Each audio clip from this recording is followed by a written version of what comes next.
High guys, welcome back to our channel বেনভেরা। Class 7 model activity টাস্কের part 8-এর ভূগোলের প্রশ্ন উত্তর তোমাদের সাথে আজকে আমি আলোচনা করব। 1 নম্বর প্রশ্নে বলছে বিকল্পগুলি থেকে ঠিক উত্তরটি নির্বাচন করে লেখো। 1 নম্বর প্রশ্নে বলছে সূর্যের উত্তরায়ণের সময়কাল। এখানে 4টে অপশান রয়েছে।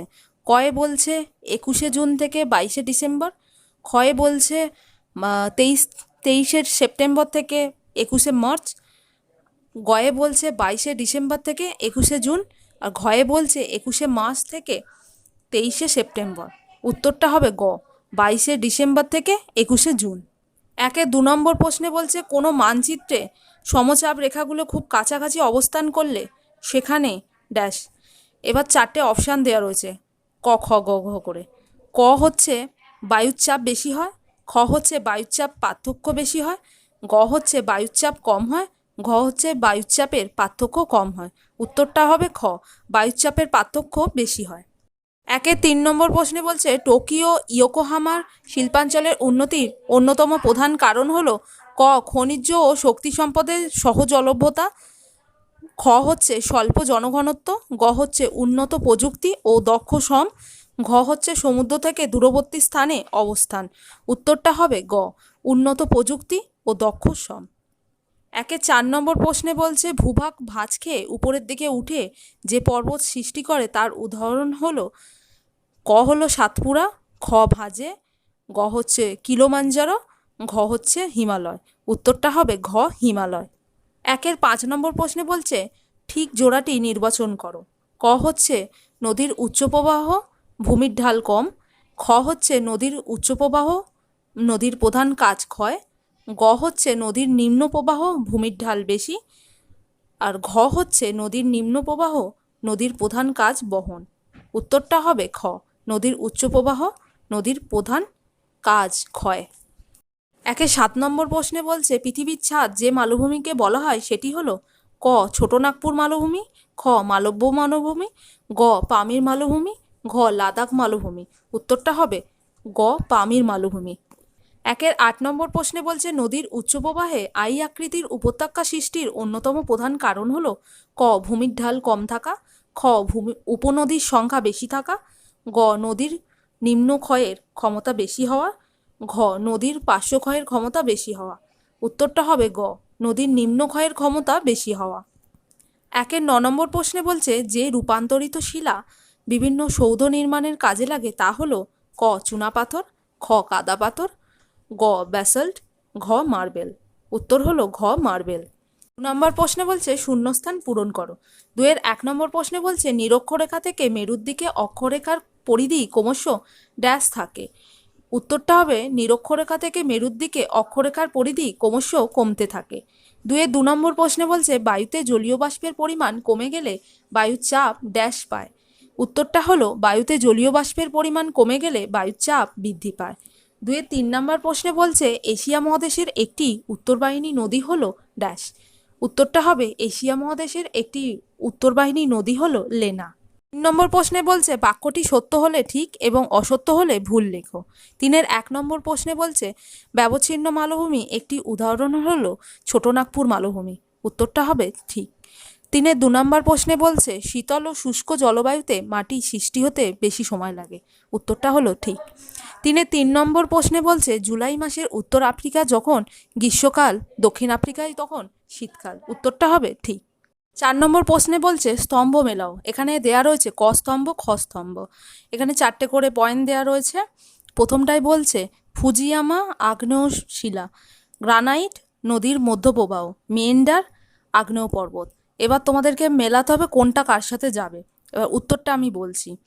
ফুজিয়ামা হচ্ছে আগ্নেয় পর্বত মানে 3 নম্বরটা, আর গ্রানাইট হচ্ছে আগ্নেয় শিলা মানে হচ্ছে 1 নম্বরটা, মিয়েন্ডার হচ্ছে নদীর মধ্যপ্রবাহ মানে হচ্ছে 2 নম্বরটা।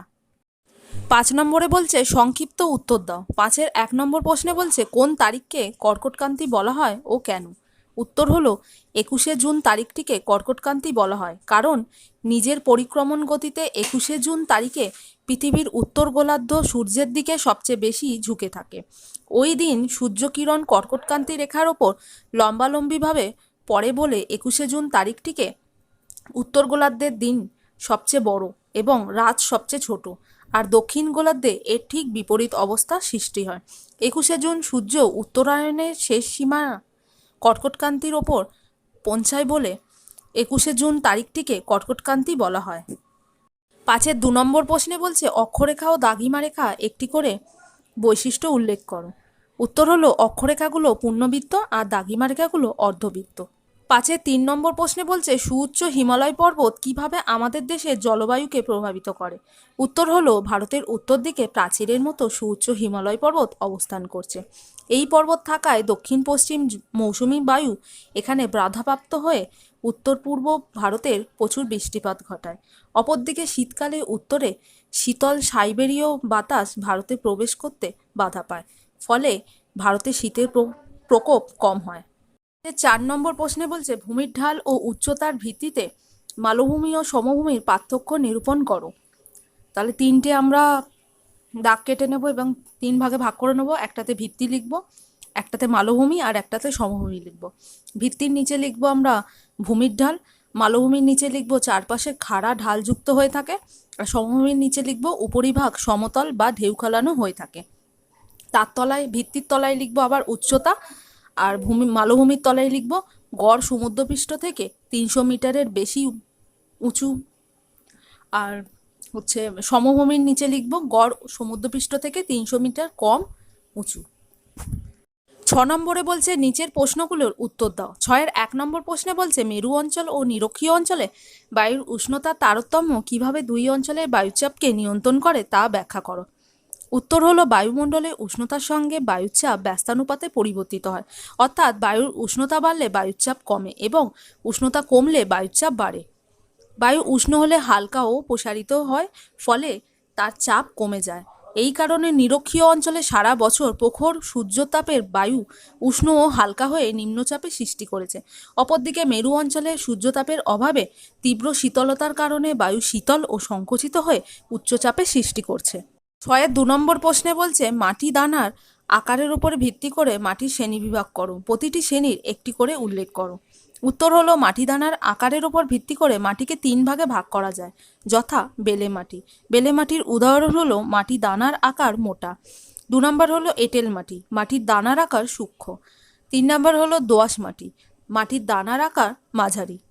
6-এর 3 নম্বর প্রশ্নে বলছে নীল নদের ওপর কী উদ্দেশ্যে আসোয়ান বাঁধ নির্মাণ করা হয়েছিল। উত্তরটা হলো নীল নদের ওপর মিশরীয়রা বন্যা নিয়ন্ত্রণ ও কৃষি জমিতে জলসেচ, এই দুটি মূল উদ্দেশ্যে আসোয়ান বাঁধ তৈরি করে। 7 নম্বরে বলছে নিচের প্রশ্নগুলির উত্তর দাও। 7-এর 1 নম্বর প্রশ্নে বলছে এশিয়া মহাদেশের নিরক্ষীয় ও উষ্ণ মরু জলবায়ু স্বাভাবিক উদ্ভিদের চরিত্রকে কিভাবে প্রভাবিত করে তা আলোচনা করো। হেডিং করতে হবে নিরক্ষীয় জলবায়ু ও স্বাভাবিক উদ্ভিদ। এশিয়া মহাদেশের নিরক্ষরেখার কাছাকাছি 10 ডিগ্রি উত্তর অক্ষরেখা থেকে 10 ডিগ্রি দক্ষিণ অক্ষরেখার মধ্যে ইন্দোনেশিয়া, মালদ্বীপ, শ্রীলঙ্কা, সিঙ্গাপুর প্রভৃতি দেশে নিরক্ষীয় জলবায়ু দেখা যায়। এই জলবায়ুর অন্যতম প্রধান বৈশিষ্ট্য হলো অধিক উষ্ণতা ও অধিক বৃষ্টিপাত। এই অধিক উষ্ণতা ও বৃষ্টিপাতের কারণে নিরক্ষীয় অঞ্চলে সারা বছর সবুজ পাতাযুক্ত শক্ত কাঠের চিরহরিৎ অরণ্যের সৃষ্টি হয়েছে, যার মধ্যে রয়েছে মেহগনি, রোজউড, আয়রন উড, সেগুন, আপলুস, রবার, কোকো, সিনকোনা প্রভৃতি এই অরণ্যের প্রধান উদ্ভিদ। নেক্সট হেডিং করতে হবে উষ্ণ মরু জলবায়ু ও স্বাভাবিক উদ্ভিদ। এশিয়া মহাদেশের আরবের মরুভূমি, ভারত ও পাকিস্তানের থর মরুভূমি, ইরাক, ইরান, কুয়েত প্রভৃতি দেশগুলোর উষ্ণ মরুভূমি জলবায়ু দেখা যায়।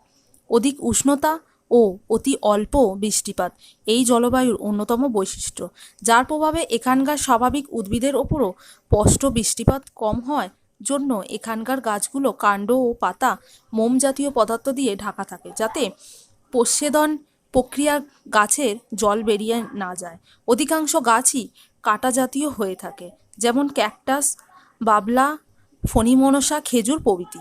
7-এর 2 নম্বর প্রশ্নে বলছে আফ্রিকা মহাদেশের নিরক্ষীয় অঞ্চল ও ভূমধ্যসাগর সন্নিহিত অঞ্চলের স্বাভাবিক উদ্ভিদ কিভাবে জলবায়ু দ্বারা নিয়ন্ত্রিত তা ব্যাখ্যা করো। হেডিং করতে হবে নিরক্ষীয় অঞ্চল ও স্বাভাবিক উদ্ভিদ।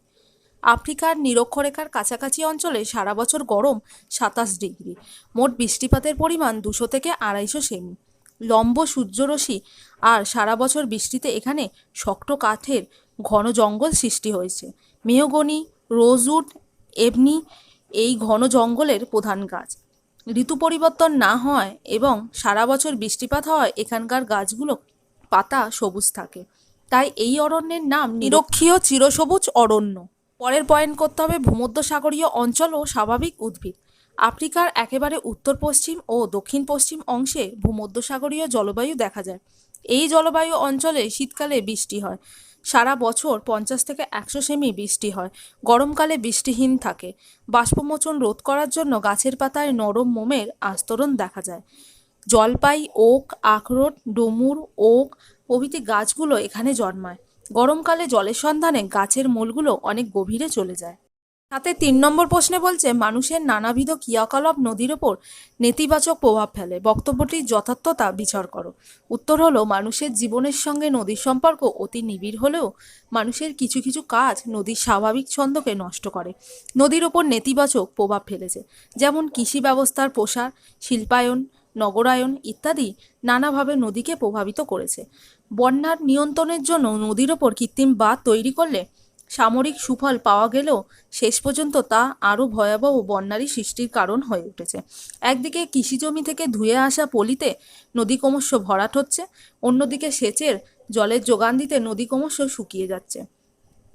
শহর শিল্পাঞ্চলে বজ্র জল নদীতে অবাধে মিশে গিয়ে নদীর জল ক্রমশ বিষাক্ত হয়ে যাচ্ছে।